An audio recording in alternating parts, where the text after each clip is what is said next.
Persatuan dan kesatuan sangat dibutuhkan oleh negara kita. Dengan demikian, kebahagiaan dapat dinikmati setiap warga negara. Demikianlah pentingnya persatuan dan kesatuan di setiap negara.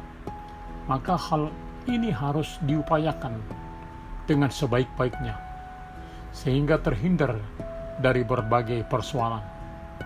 Begitu jugalah kesatuan roh bagi umat Tuhan sangat penting. Hal ini akan memberikan kebaikan dalam persekutuan. Dan ini sudah dianugerahkan bagi umatnya. Namun perlu dengan sungguh-sungguh dipelihara. Ketundukan kepada Roh Kudus, disitulah ada persatuan kita. Selamat hari Minggu ke-9 setelah Trinitatis Bapa, Ibu, anak-anak kami yang dikasihi Yesus Kristus. Biarlah kita hidup setia di dalam firman Tuhan, Immanuel. Mari kita berdoa. Damai sejahtera Allah yang melampaui segala akal akan memelihara hati dan pikiranmu dalam Kristus Yesus. Amin. Firman Tuhan di hari Minggu ini tertulis dalam Efesus 4 ayat 1 sampai dengan 7. Sebab itu aku menasihatkan kamu, aku orang yang dipenjarakan karena Tuhan, supaya hidupmu sebagai orang-orang yang telah dipanggil berpadanan dengan panggilan itu. Hendaklah kamu selalu rendah hati, lemah lembut dan sabar. Tunjukkanlah kasihmu dalam hal saling membantu. Dan berusahalah memelihara kesatuan roh oleh ikatan damai sejahtera, satu tubuh dan satu roh, sebagaimana kamu telah dipanggil kepada satu pengharapan yang terkandung dalam panggilanmu. Satu Tuhan, satu iman, satu baptisan, satu Allah Bapa dari semua, Allah yang di atas semua, dan oleh semua, dan di dalam semua. Tetapi kepada kita masing-masing telah dianugerahkan kasih karunia menurut ukuran pemberian Kristus. Pada saat ini kita dipanggil berusaha memelihara kesatuan roh yang diikat oleh damai sejahtera. Berusaha tentu membutuhkan semangat kreativitas, mengupayakan terpeliharanya kesatuan roh. Jadi kesatuan roh bukan otomatis terjadi. Ada proses terus-menerus untuk menjadi demikian. Bila mana karunia roh yang dianugerahkan kepada setiap orang pasti untuk saling melengkapi antara satu dengan yang lain. Jadi Roh Kuduslah yang tepat mengarahkan, menuntun setiap pribadi, bukan pribadi yang mempengaruhi Roh Kudus. Bila demikian maka akan terjadi perpecahan. Apalagi banyak orang, pasti banyak latar belakang dengan persoalan masing-masing, sehingga sangat penting istilah berusaha memelihara setiap saat. Bila istilah yang dikatakan sesama bus kota dilarang saling mendahului, dalam arti menyalip karena kejar setoran, namun tetap saling menghargai, menghormati satu dengan yang lainnya. Jadi tidak membahayakan diri, penumpang, serta pengguna jalan lainnya. Rasul yang dipenjara karena Tuhan memberi nasihat supaya hidup orang Kristen yang dipanggil layak berpadanan dengan panggilan itu. Panggilan yang mulia dan berkuasa. Dia bersedia dipenjara supaya panggilan Tuhan sampai kepada umat manusia. Penjara yang dialami Rasul jangan sampai sia-sia bila sikap mereka yang dipanggil tidak menunjukkan nilai-nilai yang benar. Bila dikatakan manusia mati meninggalkan nama, maka sangat baik menjaga nama penghormatan yang diberikan bagi kita.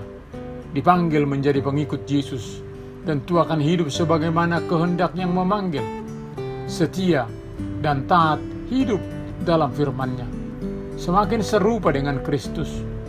Maka sangatlah tidak tepat jika seseorang yang dipanggil Tuhan berbeda pandangan sikap hidup dengan Dia yang memanggil.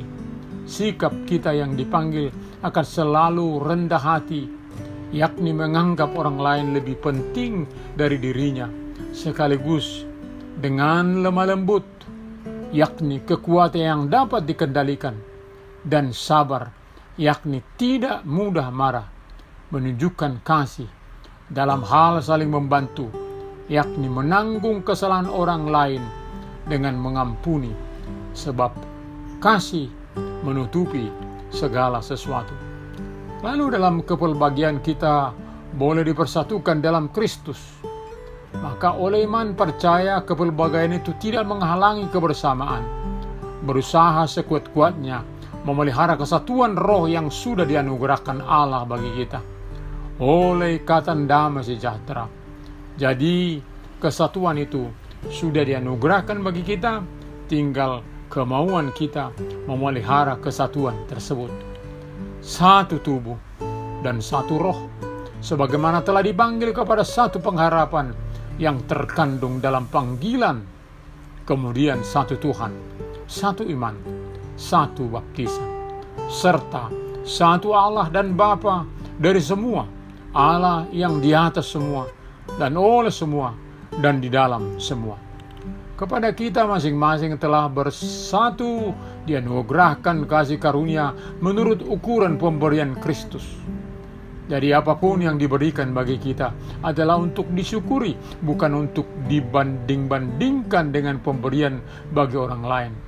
Karena yang mengukur pemberian adalah Kristus, yang lebih mengenal dan mengetahui siapa kita.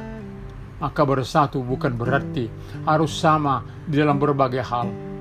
Ada banyak hal pemberian yang beragam bagi kita. Semuanya itu bukanlah untuk membeda-bedakan kita, namun kita boleh saling melengkapi satu dengan yang lainnya. Istilah indah yang mengatakan satu dalam keberagaman, bukan satu dalam keseragaman. Tetaplah nyata dalam hidup kita panggilannya, sebagaimana yang dikehendaki oleh Tuhan. Amin. Kita berdoa. Terima kasih Bapa telah dicurahkannya Roh Kudus bagi umat percaya dalam keberagaman kami, tetap dapat bersatu oleh tuntunan Roh Kudus. Biarlah pandemi ini semakin memperkuat kesatuan umat manusia yang satu dengan yang lain. Sertai kami ya Tuhan untuk selalu setia kepadamu. Di dalam nama Tuhan Yesus Kristus kami berdoa. Amin.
Terimalah berkat Tuhan.